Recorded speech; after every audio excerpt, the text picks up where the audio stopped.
Hello Stampers, it's Kelly Acheson at stampabove.com coming to you from Menasha, Wisconsin. I have a fabulous card today to share with you. This is a masking technique that I think is just so quick and easy and fun. Let's get started and I'll show you how I made this. I always like to come in with my cardstock layers first. And I've got basic gray here that is 4 1/4 by 11. I've scored it at 5 1/2 inches and burnished it with my bone folder. And then I've got a piece of Whisper White here that's 3 1/4 by 4 1/2, and a piece of black that's just an 1/8 inch bigger at 3 3/8 by 4 5/8. I had to look at my ruler because I didn't write this down. First thing we're going to do is a little masking technique. I've got some Post-it notes here, and I'm just going to take one of my Post-it notes and put it in a big circle punch. This happens to be a 2-inch circle punch. Now, when you punch out your circle, you want to make sure, this is the sticky end, you want to make sure you're getting some of that sticky in your punched area.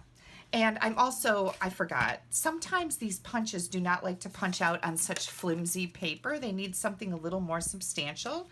So I'm just going to put my Post-it note on a crummy piece, this is not Whisper White, mind you, crummy piece of cardstock that I keep so I have things to play around with. And punch that out. Now see how close I am to that sticky edge? I really got a lot of that sticky in my punched circle. So I'm going to take this Post-it note circle now, and I'm going to place it on my Whisper White layer, coming in with some sponges, pumpkin pie, and So Saffron. I'm going to use my So Saffron first, and I like to just kind of do that around the outside edge of my sun, moon, whatever you would want to call this. So I'm just getting some So Saffron on here. And then I'm going to come in with the pumpkin pie, and I'm going to sponge the rest of my Whisper White layer. And you can do this as dark or as light as you want to. It's completely up to you. This is just an easy and pretty technique, and I really like this type of a technique, especially if you're a beginner stamper and you don't have a lot of supplies. You can make this with just about any tree stamp set or flowers. If you have some stemmy flowers, it would work for that too. Now, the one thing that I did do, are you ready for the magic? The one thing that I did do is I came back in with my So Saffron and I just lightly dusted my sun, moon, whatever we're gonna call this, so that it's not real stark white, but I didn't cover the whole thing, so it kind of looks a little foggy, maybe is a good word for it. Then I'm gonna bring in my Memento black ink pad. I am using the Rooted in Nature stamp set. This is a big bundle that you can get with framelits. It is absolutely gorgeous. There's a whole suite of products in the new catalog with this particular stamp set. I'm going to use the big tree, and I don't know what they call these trees, but it reminds me of the trees that you see in Asia. And I'm just going to stamp that right over here on the edge, and I'm making sure that I'm leaving room for my amazing You Are Wonderful, which I'm also stamping in the black ink pad. And I'm just going to put that right in here. Oh my gosh, isn't that just stunning? And the other thing I'm using is our faceted dots. And as you can see, my dots are somewhat of a little mess here. For some reason, when I got them, they had let go from the card. Let me tell you a little tip. If you ever receive anything from Stampin' Up that is not in perfect shape, like this is not in perfect shape, you contact your demonstrator and get it replaced.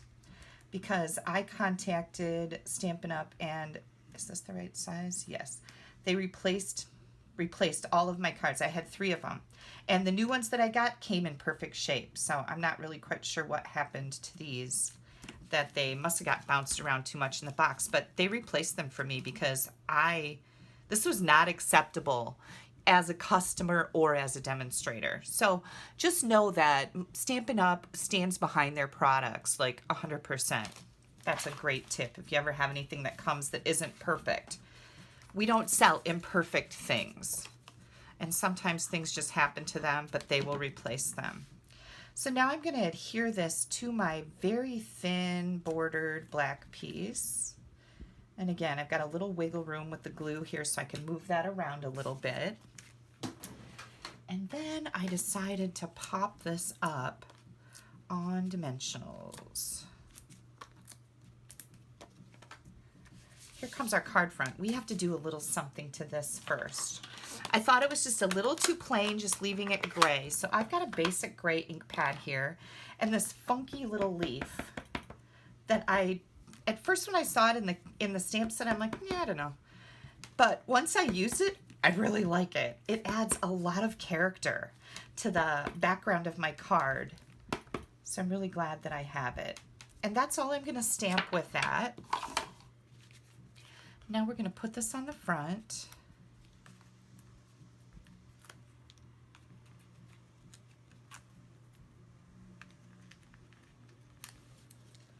Here we go. I just made a ton of these for a swap that I'm in. And I know that the gals that are getting these are absolutely gonna love them. So what do you guys think? Isn't this pretty? Very pretty, simple. It's, like I said, great for any stamper, but it's particularly great for beginner stampers when you don't have a lot of supplies, because you can grab yourself some Post-it notes, get yourself a circle punch, or perhaps the layering circle dies. You could use those to cut out your Post-it note.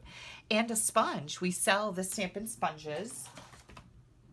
And I just like to take a little piece of cardstock and staple it to my sponge, because now I know this one's pumpkin pie. And I have a whole basket of these sponges. This was a round sponge and I just cut it into little wedges. So you can get a lot out of one pack of sponges. If you'd like to order any of these supplies, you can click up here to go to my blog. You're going to find all the links. You can click right on the link. It'll take you right to my Stampin' Up! Store. Make sure you click down here to subscribe to my YouTube channel. You don't want to miss anything I have coming up.